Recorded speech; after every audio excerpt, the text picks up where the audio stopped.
uThixo enyangweni, uxolo emhlabeni, inkokhelo ebantwini. uYesu Kristu inkosi. uYesu Kristu inkosi. Ngiyambulela uThixo osidibanisile ngoku. Ngibulise bonke abakhoyo. Ngiqale ngokubulisa utata uThwenyana nomama umfundisi uThwenyana. Ngibulise abafundisi bonke abakhona. Babaliwe ngiyabona noSothongathi. Selifikile uThongathi umfundisi uMaseko. Umfundisi uMankayi. Umama noMahlubi uthakathanda ukubizwa umfundisi. Ngibulise umfundisi noZola Mboya. Siyambonga kakhulu uThixo ukuthi usihlanganisile. Angazi uma yehle kancane ngevolume nomsindo ongemuhle. Ngibulise bonke otata omama abantwana uSunday school abakhona.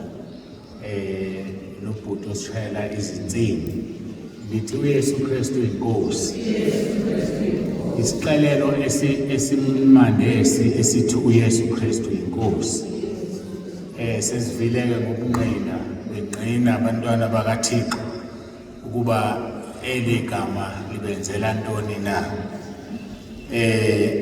Ndiyabulela nokubona umntaka Shusha phaya kade sifikile apha ethetha ngetest yakhe sambona uYesu ewenza umsebenzi. Siyabulela kakhulu ukuthi siphinde sibe khona apha eFisante Kraal. Sizonibona sidini sigqibele apha ngonyaka odlulileyo, nyaka ogqithileyo kwesikhona apha. Ndizawuzama-ke ukuthetha-ke isiZulu nesiXhosa ngoba ngike kwela amaXhosa apha. Ngithi la maXhosa akusilo? Ndizawuzama-ke. Ngiyamthemba uThixo uzanginceda ndisithethe isiXhosa. Kodwa ndikwazi xa ndibuyele ekhaya ndingathetha isiXhosa. Ngoba umama uNtsibanda uzanixosha phaya ekhaya xa sendithetha isiXhosa.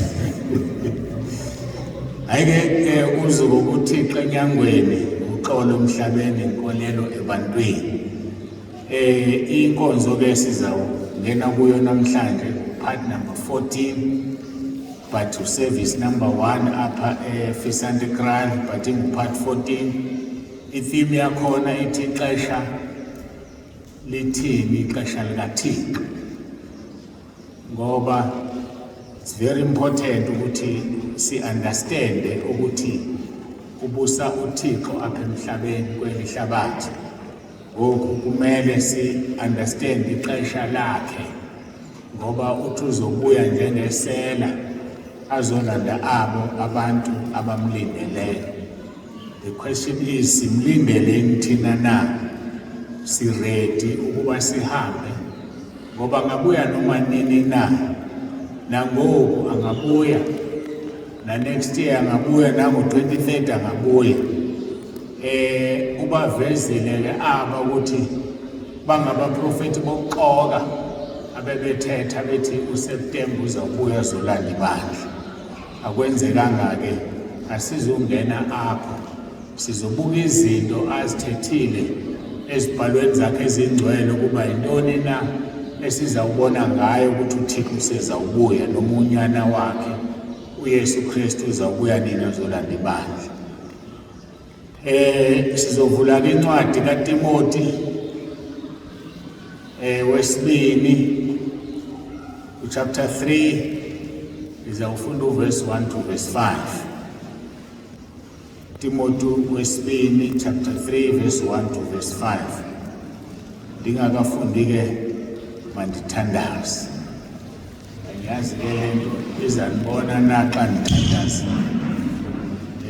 Ngoba khona lo hlobo lomtiti.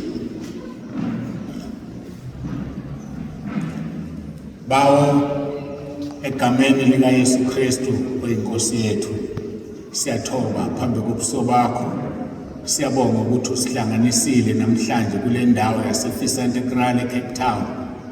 ngiyacela uNkulunkulu wethu ukuba ube phakathi kwethu ngomoya wakho ingcwele, ukhulume nabo abantwana bakho nanti ibandla lakho elivela emabandleni amaningi ahlukeneyo, ukuba ubabusise kungabi bikho ozozisola ukuthi kutheni efikile apha ngoba engazuzanga nto. Akube yilo naloyo athola isibusiso sakhe. Ngiyathandaza sibonge nabantwana bakho abasuka kude, abafike ngeplane, abanye basuka oThongathi, babusise uNkulunkulu wethu, bagcinile, siyabonga. Iba nathi-ke namanje nami ngihlale phansi, uthethe usebenzise lo mzimba wami, nami nilalele, kungathethi mina kuthethe wena Nkosi Yesu. Udumo lonke sinikeza wena, uYesu Kristu inkosi. uYesu Kristu inkosi. uYesu Kristu inkosi. Amen.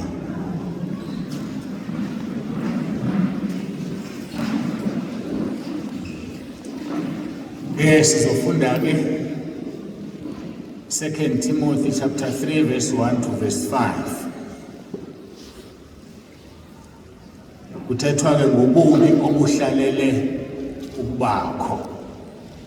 Ke kwazuba ukuba ngemihla yokugqibela kuyakufika amaxesha nomngcipheko, kuba abantu bayakuba ngabazithandayo, abathandi bemali, abaqhankqalazi, abakratshi, abanyelisi, abangeva abazali,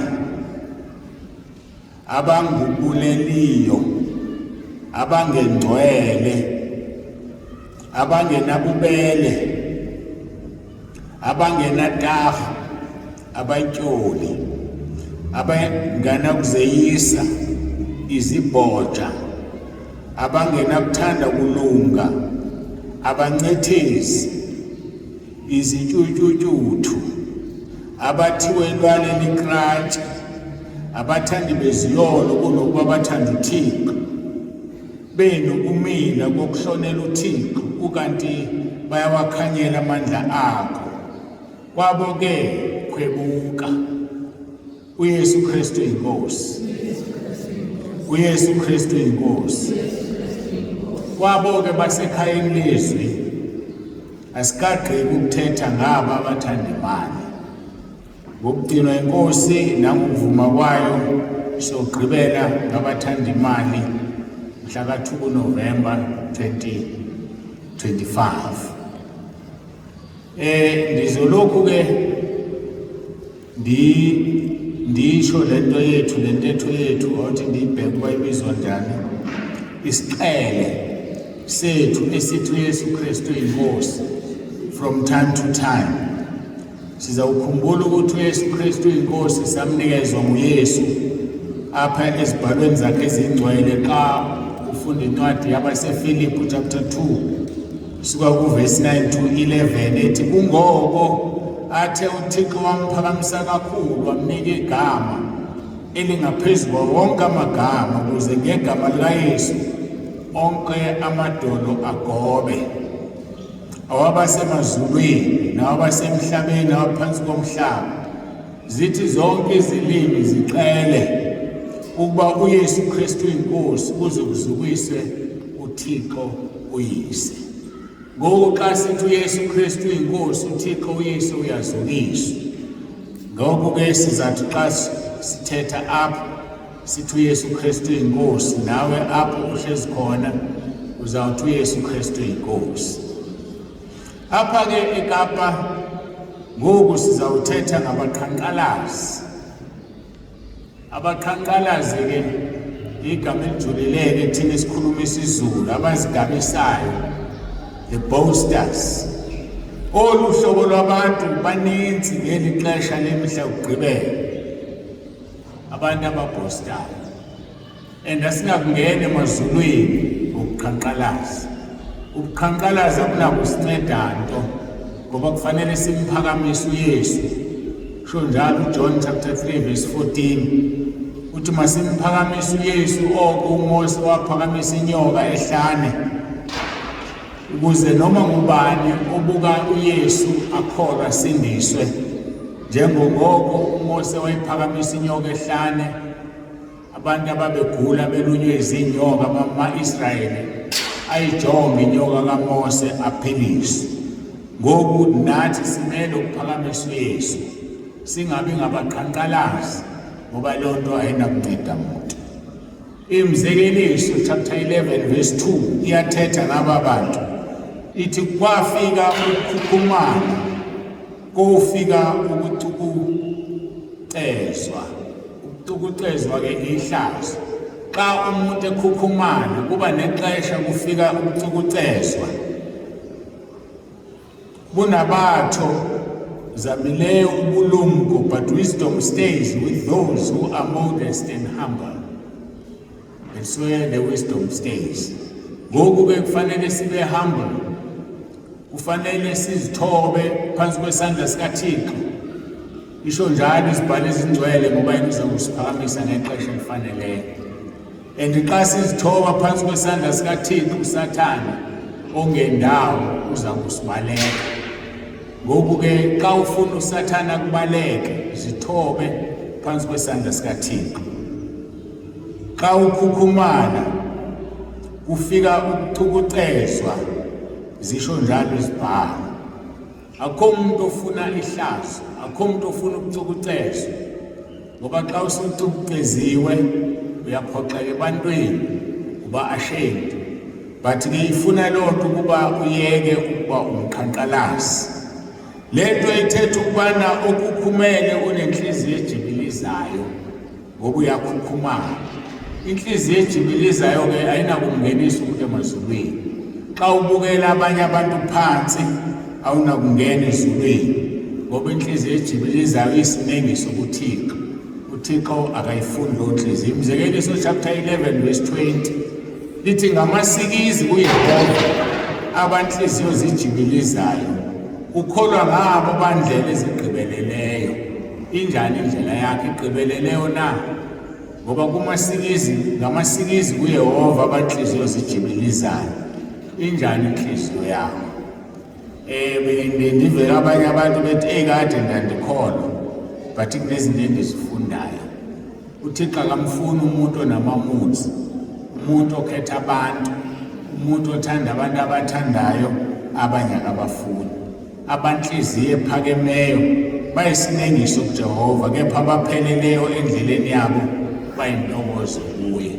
Xa uYehova ekubuka uyathokoza ngawe na? Uyajabula, uyabulela ngawe xa uYehova ekubuka na? Ngoba uYehova abanhliziyo epheleleyo uyathokoza ngabo, kodwa abanenhliziyo ephambeneyo bayisinengiso kuye. Ngamasikizi kuYehova abanhliziyo zijibilizayo. Ayijibilize yakhe inhliziyo na? Khumbula and sithetha ukuthi ngamasikizi kuYehova abanhliziyo zijibilizayo. Phofu ukholwa ngabo bandlela zigqibeleleyo. uYesu Kristu inkosi. uYesu Kristu inkosi. Injani indlela yakho? Ifezekile na? Ngoba simelwe ukuba inhliziyo zethu zifezeke njengoko uBawo osemazulwini efezekile. Sho njalo uMateyu chapter 5 verse 48. Ngoko yibani ngabafezekileyo njengokuba uYihlo osemazulwini ufezekile. Asinakhohlisana bazalwane, asinakungena ezulwini xa singafezekile. Ngeke ungene ezulwini xa ungaphelele. Ukuphelela-ke ukuba ngcwele. Ukuphelela ukuthi ungabi nasono, uhambe phambi kaNkulunkulu ungenaso isono. Wathetha leyo nto uYehova uGenesis 17 verse 1 wathi, Abraham, hamba phambi kwami ungenaso isono. Akunamuntu ozawungena ezulwini enesono. uYesu uphilile apha emhlabeni wasinqoba isono. Ngoku nathi simele ukusinqoba isono njengoba uYesu wasinqoba isono. Uthini uYesu ngabaqhankqalazi na? Ake simuve ukuthi uthini. Mateyu chapter 5 verse 43 48 uthi nevile kwathiwa uze umthande ummelwana wakho ulithiye utshaba lwakho. Into eyayithethiwe-ke leyo emthethweni phaya. uthi-ke mna ndithi kuni zithandeni iintshaba zenu, basikeleleni abo baniqalekisayo, benzeleni okulungileyo abo banithiyayo, nibathandazele abanigxekayo banithutshise. Uyabathandazela nje abantu abagxekayo na? Ngoba yilelo ivangeli enilinikezwe nengiliphethe. Awuphindisi ukubi ngokubi, kodwa wena umuntu okwenza kabi uyamthandazela. Zithandeni izintshaba zenu, basikeleleni abo baniqalekisayo, benzeleni okulungileyo abo banithiyayo, nibathandazela abanigxekayo benithutshise. Apha sithetha ngabo abangabaqhankqalazi. Abaqhankqalazi bathanda abo babathandayo.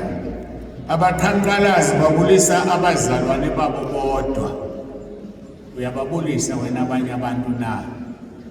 Noma xa uhlangana nomuntu kube ngathi uhlangane nesilwane, awuthethi into, uyazithulela uvala umlomo wakho. Uzawudibana nengelosi one day, angel, udibane nayo ungayibulisi, kanti kube uyibulisile uzawuthola izibusiso zakho. Mayiphele umoya wokuqhankqalazi. Abaqhankqalazi bathanda abo babathandayo bodwa. Abaqhankqalazi babulisa abazalwane babo. Uthini uYesu? Uthi-ke mna ndithi kini zithandeni iintshaba zenu, nibasekelele abo baniqalekisayo, benzeleni okulungileyo abo banithukayo, banithiyayo, nibathandazele abo banigxekayo, nibathutshise, ukuze nibe ngabantwana boyihlo osemazulwini. Ezi zinto zenza ukuba ube ngumntwana kaThixo. Angeke ube ngumntwana kaThixo xa ungayithandi intshaba yakho. Ngeke ube ngumntwana kaThixo xa ungamthandi ummelwana wakho. Ngeke ube yintshaba kaThixo xa ungabasikeleli aba bakuqalekisayo. Ukuze nibe ngabantwana boyihlo osemazulwini, ngokuba ilanga lakhe elenza liphume phezu kwabakhohlakeleyo naba balungileyo, nemvula eyinisa phezu kwabalungisayo naba bangalungisiyo. UThixo akakhethi muntu, sithanda sonke apha ehlabathini. Kutheni wena ukhetha abantu? Kube nabantu ongathethi nabo, kube nabantu ongavani nabo, kube nabantu ongabafuni, ekubeni akwazi udale umuntu. Kutheni ukhetha abantu? uYesu Kristu inkosi. uYesu Kristu inkosi. uYesu Kristu inkosi. Uthi kuYesu, kuba xa nithe nathanda abo banithandayo, nina mvuzo mnina. Abenzi kwaloo nto yini nababuthi berhafu xa nithanda abanithandayo? Naxa nithe nabulisa aba bazalwane benu bodwa, yintoni nayigqithisileyo niyenzayo? Abenje njalo yini nababuthi berhafu na? Masibathande abantu, but singabathembi. Thetha njalo uJeremiah 17 verse 5. Baqalekisiwe aba bantu abathemba abantu. But uverse 7 uthi ubusise umuntu othemba kuYehova. Ngakho-ke naxa nithe nabulisa aba bazalwane benu bodwa, yintoni nayigqithisileyo eniyenzayo? Abenje njalo yini na nababuthi berhafu? Athi uYesu kuverse 48, ngoko yibani ngabafezekileyo njengokuba uyihlo osemazulwini efezekile. Istandard esibekwayo sifanele ukufana notata noma nobawo osemazulwini. Ngesikhathi ubawo edala abantu, wathi ufuna abantu bafuze yena, ufuze bani wena? Usidalile ngomfanekiso wakhe. Yebo siyafana naye, but umfuzile na? Yena akasenzi isono. Kutheni wena uphila esonweni? Kuthiwa thina so the same question stands. Ufezekile yini na wena? Ufezekile yini njengangoko utata osemazulwini efezekile na? Ngoba isona standard esibekelwe umntwana kaThixo. isona standard esibekele wonke umzalwane ukuthi afezeke ngendlela uTata osemazulwini efezekile ngayo. uYesu Kristu inkosi. uYesu Kristu inkosi. Pha kuTimoti encwadini esifundile yesibili chapter 3 verse 1 ithi ke kwazuka ukuba ngemihla yokugqibela kuyakufika amaxesha anomngcipheko kuba abantu bayakuba ngabaqhaqhalazi. Amaxesha omngcipheko enza abantu babe ngabaqhaqhalazi. Amaxesha omngcipheko enza abantu bathanda imali. Sithethile ukuthanda imali asikakagqithi, kodwa yona nto eyimpande yakho konke okubi ukuthanda imali.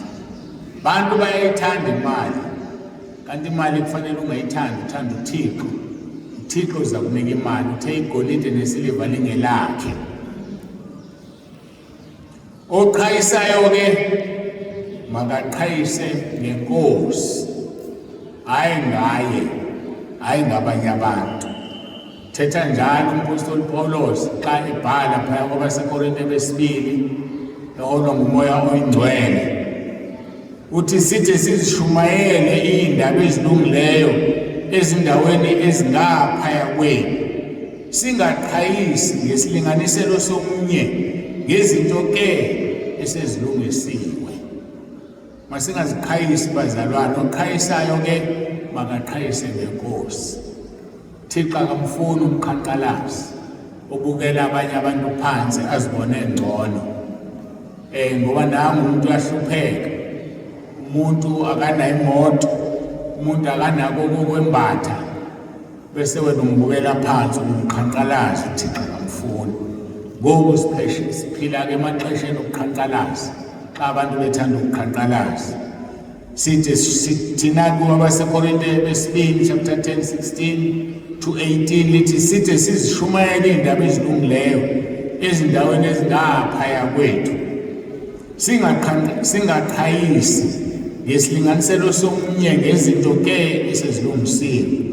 Oqhayisayo ke makaqhayise ngenkosi, kuba yena ucikidekileyo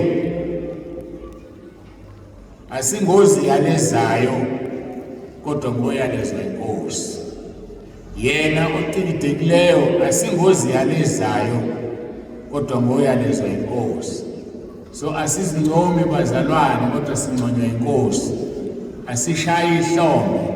Bafuneka abantu, hayi mina xa ngithandaza uThixo uyandiva, xa ngithandaza uphilisa abantu, uThixo akayifuni leyo nto.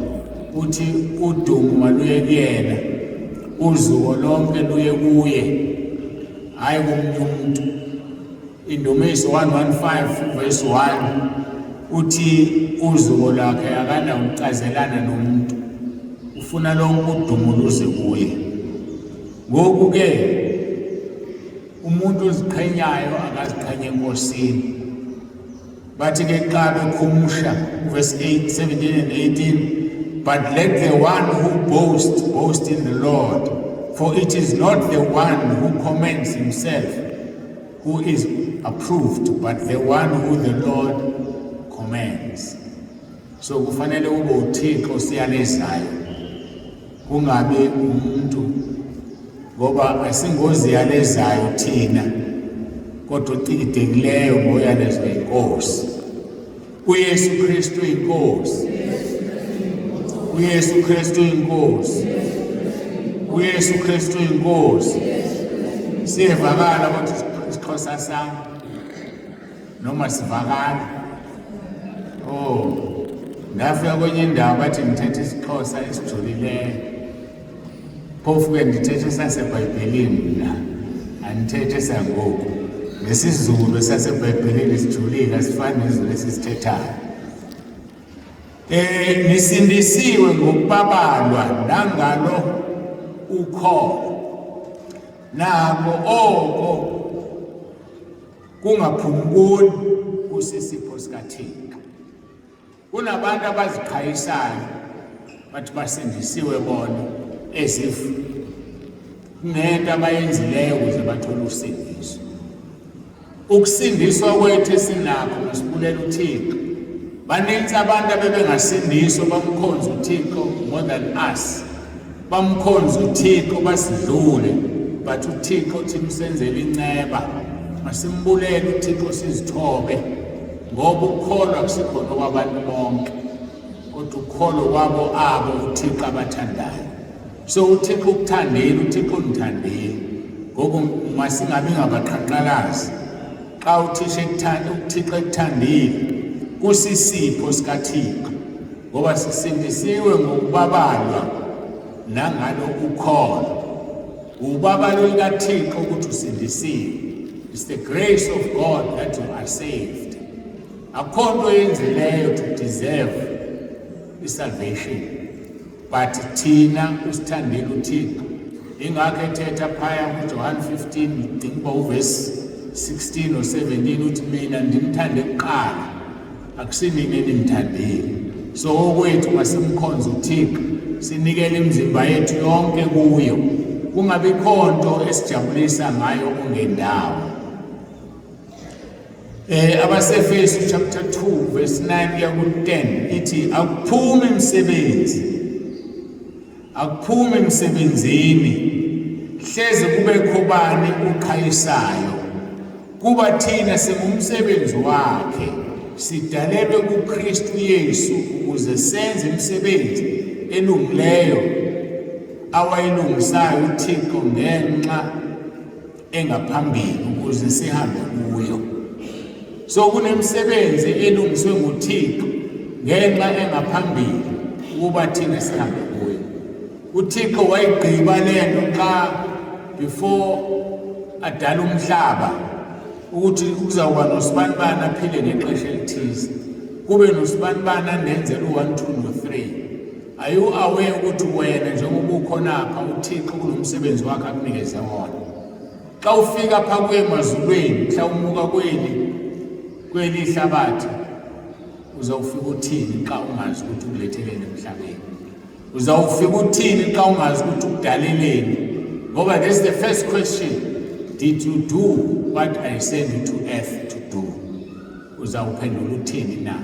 So sonke njengoba sila, it's the will of God, intando kaThixo ukuthi sikhona apha kule nkonzo. Sikhona apha sizomamela le ndawo. Ngoba uThixo une-reason behind ukuthi afune wena ummamele le nkonzo, uze uphume apha uhambe umsebenzele. Uyamsebenzela uThixo na? Intoni oyenzayo ozawufika uyikhombisa uThixo? Intoni oyenzayo uzofika uthi Thixo, this is what I've done for you? Ngoba khona into ozawuzenza xa ungaqondanga uba intando kaThixo ayinakukunceda leyo nto. Masenze izinto zikaThixo. Abanye abantu baba ngamakhophi abanye abantu, ungabi yikhophi, iphotocopy. Xa kushunyayela umamela umuntu othize ushumayela njani, nawe uzoshumayela njengaye. Sizawukhumbula ngawo amaxesha adlulileyo bebebaninzi o-NJ Sithole. Niyamazi u-NJ Sithole andithi? Abantu xa beshumayela balingisa u-NJ Sithole, balingisile abantu abaninzi andizobabala bonke. But yenza lento yakho uThixo akunikeze yona. Sufuza omunye umuntu, sulingisa omunye umuntu. Singumzimba kaKristu. So umzimba onezandla eziyi-4 udeformed lo mzimba ngoba izandla zethu. So xa wenza into eyenziwa ngomunye umuntu, wenza umzimba kaKristu ube deformed, ngoba sekunabantu abaninzi abenza into efanayo. Ikhona le yakho uThixo ayifuna kuwe, hayi komunye umuntu. Ifuna uyithole xa ungayazi uThixo uzakutshela, uze xa ufika uthole isitshaba sakho ezulwini, uthole umqhele wakho omuhle ezulwini, ngoba uyenzile intando kaThixo. Masenzeni intando kaThixo, singenzi izinto ezenziwa ngabanye abantu, ngoba sibazi nabo noma bazinyezwe nguThixo noma bazinyezwe nguSathane. Ngoba uSathane uyamnikeza umuntu to disturb iplan kaThixo, uyamnika umuntu into ukuze abantu bamlandele, kanti ubalandela umuntu ophethe into ayinikezwe uSathane.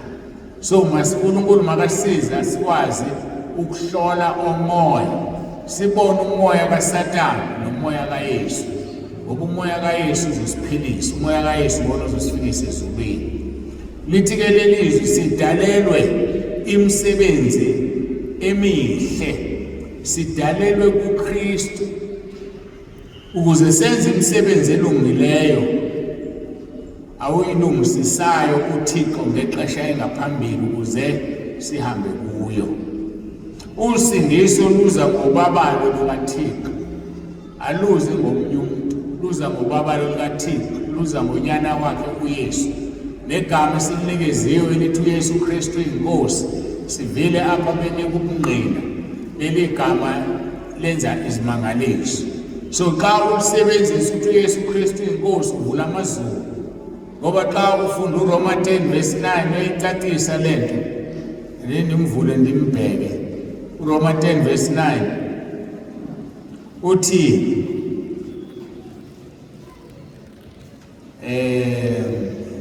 ndibheke enye indawo ngokuba xa uthe wamvuma ngomlomo wakho ukuba uyinkosi uYesu, wakholwa ngenhliziyo yakho ukuba uThixo wamvusa kwabafileyo wosindiswa. So xa umuntu okhonza ukuthi uYesu Kristu uyinkosi, kwangoko uyithethayo lonto njani uyasindiswa. Uma kungavela i-accident or whatever ufe, uzawungena emazulwini ubaleka, uzawungena ugijima ngoba kade uqeda ugqiba kuvuma uYesu apha emhlabeni. So ukuthi uYesu Kristu inkosi yawashukumisa amadimoni. Abanye abantu baza kuthuka, abanye abantu abayifuni leyo nto ukuthi uYesu Kristu inkosi, but iza kunceda wena ngoba simazi uYesu uzawufika nini, ufika njengesele. So kuza kunceda ukuthi uYesu Kristu inkosi, ngoba lokho kuzokwenza ukuthi at any given time when you die you go straight to heaven. And ingelosi izawukwenzela i-guard of honor ungene ujabule ngoba wena uzwana nokuthi uthi uYesu Kristu inkosi. Ngoku-ke uthi verse 9, ngokuba xa uthe wamvuma ngomlomo wakho ukuba uyinkosi uYesu, wakholwa ngenhliziyo yakho ukuba uThixo wamvusa kwabafileyo wosindiswa. Kuba umuntu ukholwa ngenhliziyo ukuze kube nokulungisa, avume ke ngomlomo ukuze asindiswe. Asivumeni ngemlomo yethu sithi uYesu Kristu inkosi, uYesu Kristu inkosi, uYesu Kristu inkosi. KwabaseEfese chapter 2 verse 1 to 10, nani unidlise ubomi nifile nje ziziphoso nazizono, enanifudula nihamba kuzo ngokwesimo selihlabathi, ngokomphathi wegunya lesibhakabhaka womoya lo usebenzayo ngoku kubo abangevayo. So abantu abangevayo basebenza ngomoya wesibhakabhaka, basebenza ngomoya womkhathi, sisho njalo ngesizulu.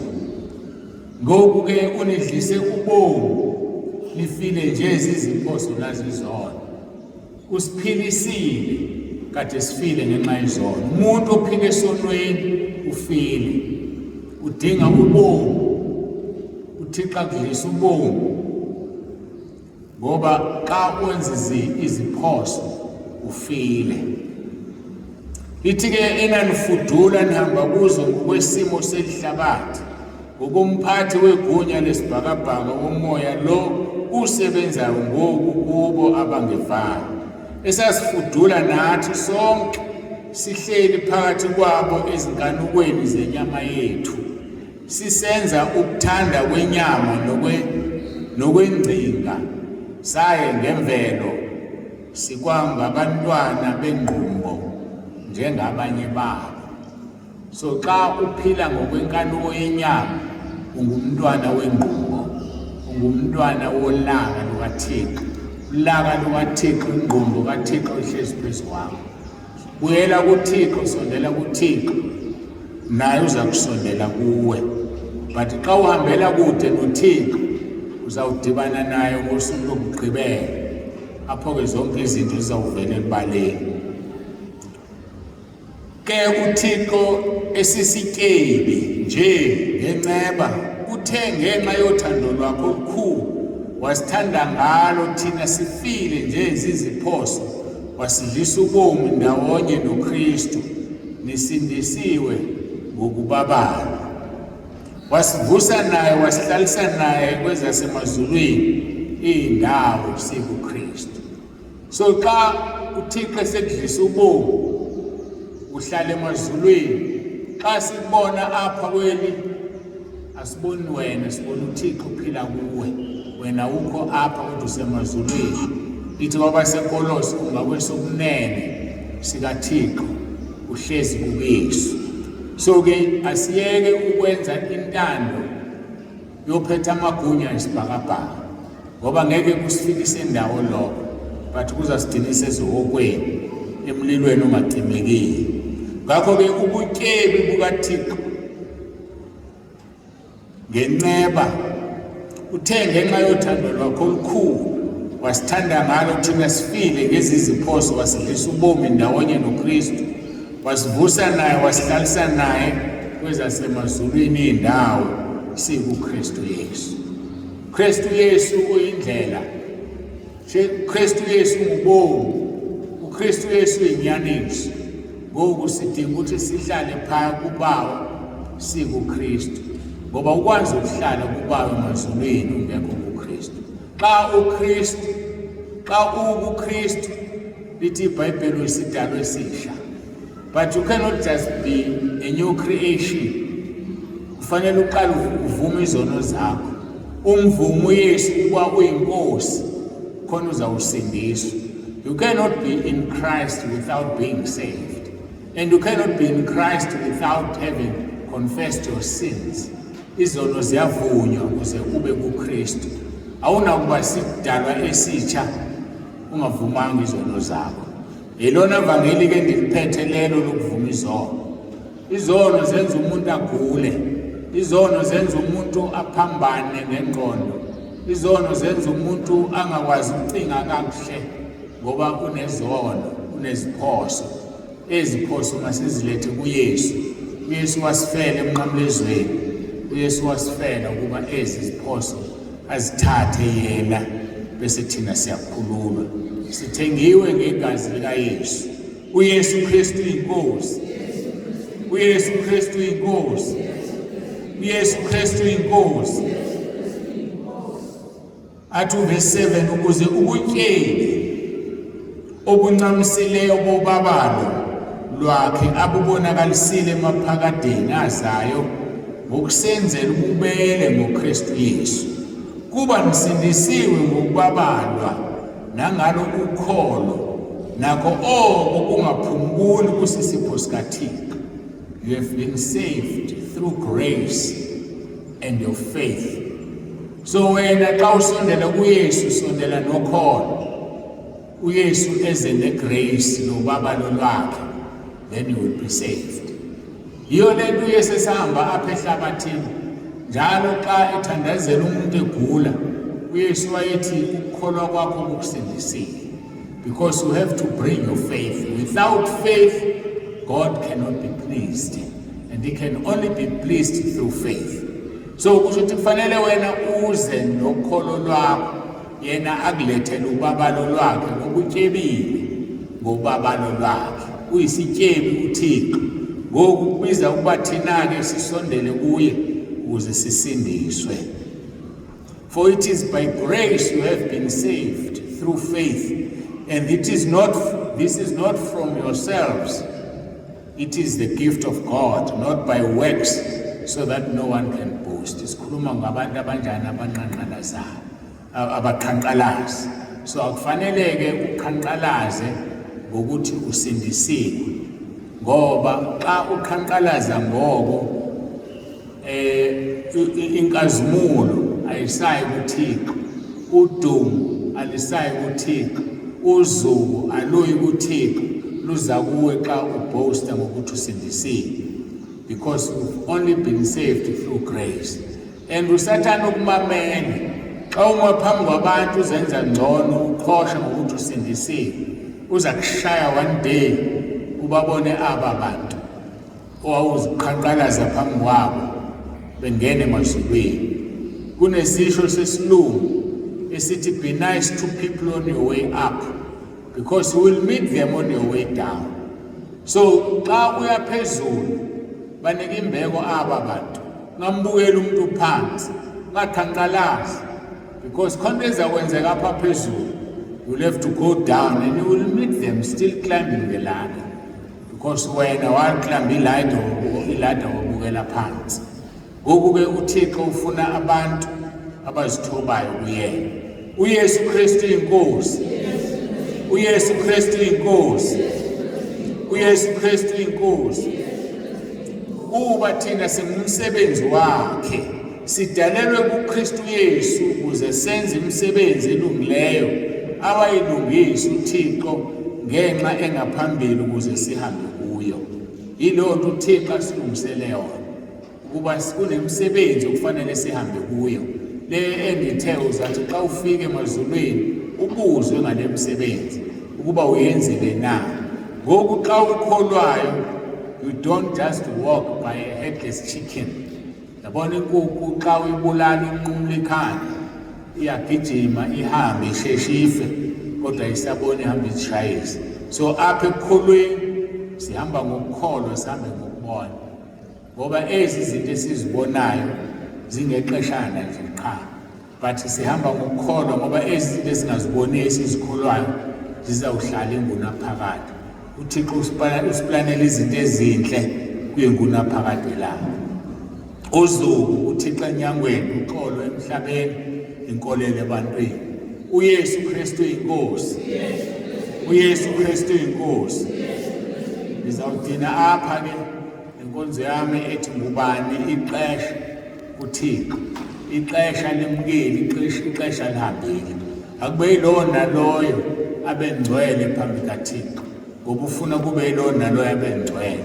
Izinto zeli hlabathi zimandi kodwa azikhokheli, zizakwenza ukuthi ingunaphakade yakho ibe buhlungu.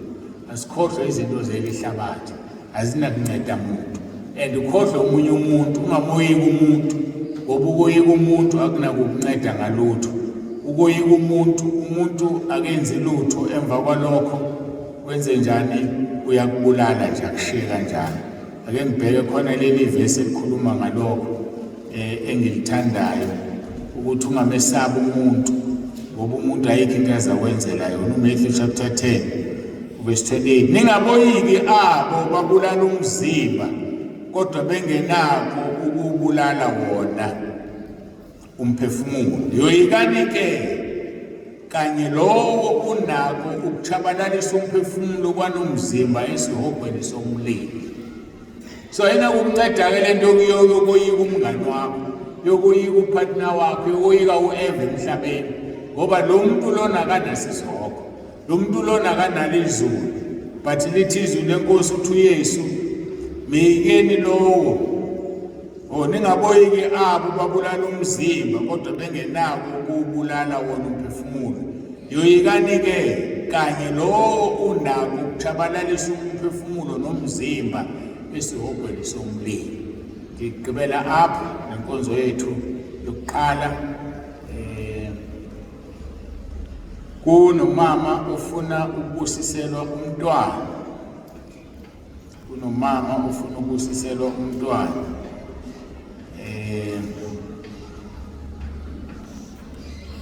uYesu usikelela abantwana. Sizawungena kuyo leyo nkonzo ngoku. Ngifuna ukufunda lelozwi bese beza ngaphambili ndikhulekela umntwana. Marko chapter 10 verse 13. Marko chapter 10 verse 13 sizawusikelela umntwana. Utsho njalo umfundisi uNoncedo Makuhlwisiswe. Ndive washonga amagama, but khona eli linyalishile andizulisho ke nami lesi3 ngiyalazi kodwa. Uyalazi Tata uSenyana, uTata uSenyana ohlezi phayi awukwazi nongalazi. uYesu usikelela abantwana. Marko chapter 10 verse 13. Baye bezisa abantwana kuye ukuze abachukumisi. Basuka abafundi babakhalimela abo babazisayo. Verse 14. Ke kalokho ekubonile uYesu wacaphuka wathi kubo, bavumeleni abantwana beze kumo, ningabaleli ngokuba ubukumkani bukaThixo bobabo banjalo.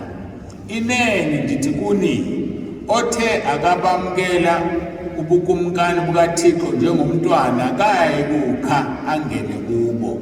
Waza wabawola wazibeka izandla phezu kwabo wamana ebasikelela.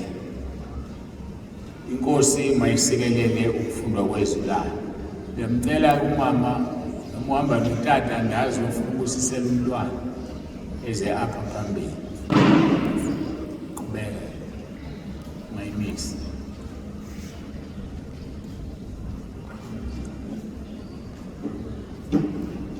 Neminyaka emingaki lo mntwana? Na-6. Oh, imandlana-ke khona sizo ungezukuxabana nento.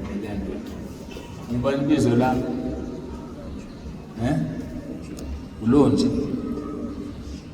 Oh, okay. Alright. Ufunda ubani esikoleni? Grade R. Uyapasa? Pasile ngoJuni? Upasana? Oh, okay.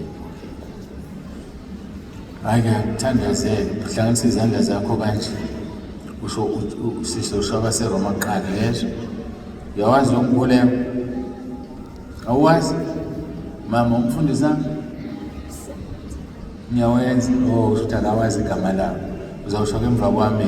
Nkosi Jesu, ngiyavuma ngomlomo wami ukuthi uyinkosi. Ngiyakholwa enhlizweni yami ukuthi uNkulunkulu wakuvusa Nkosi Jesu kwabafileyo. Ngiyakhuleka egameni lakho Nkosi Jesu ukuba umsindise. Amen. Ngizokukhonto yebo uyawazi nje khuluma kahle kangaka ukuthi asisikhohle ukuthi sithi imike bakuzwe bakuzwanga abantu. Vala kamehlo sithandaze phinde wenze kanje izandla zakho. Baba egameni lika Jesu ngiyakhuleka Nkosi nakulo mntwana ngiyacela umbusise. Baletha abantwana kuwe uNkulunkulu nomusa wababusisa wathi umuntu obanqabelayo ngeke angene ezulwini. Siyabonga Nkosi balomama oletha ingane yakhe ukuba ibusiswe. Mbusise naye ayikhulise ngendlela efanele. Mbusise lo mama emzini wakhe Nkosi kuhlala isibusiso sodwa. Makakhululwe lo mntwana emandleni obumnyama futhi akaphasanga Nkosi ngoJuni. Qalekisa amadimoni imoya emibi amandla obumnyama ngimfafaza ngegazi lakho ngiyamgeza. Ngegama lenkosi uJesu Kristu ophilayo phezu kwalo mntwana ngithi uYesu Kristu uyinkosi. Yesu Kristu uyinkosi, Yesu Kristu uyinkosi. Makapase esikoleni ubiyele umgcine aphumelele kukho konke akakwenzayo akhule abe ingane lenkosi ofisa beyiyona. Sicela konke lokho egameni elihle lenkosi yethu Yesu Kristu uyinkosi. uYesu Kristu uyinkosi. uYesu Kristu uyinkosi. uYesu Kristu uyinkosi. Amen. Ngizawuphasa ngokuphela kwenyanga lezo. Ufunde lezo. Okay, siyabulela. Sesifikile emaphethelweni enkonzo ngizocela ukuthi-ke sithandaze. Bese ngibuyisela umphathi wohlelo. Usebenzele isihlalo ngapha. Okay, la kakusona.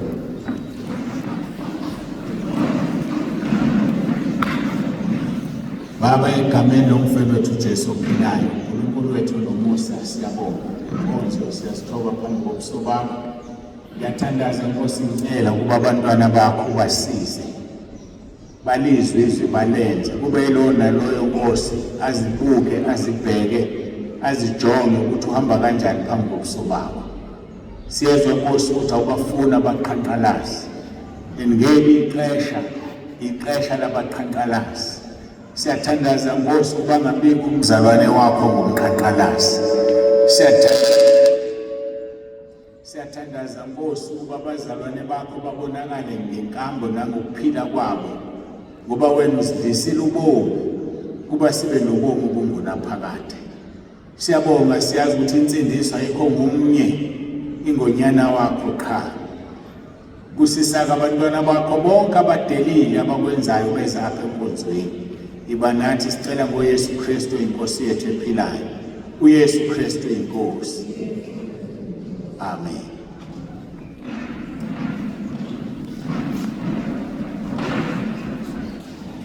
Sibuyisela-ke kumphathi wohlelo.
Dia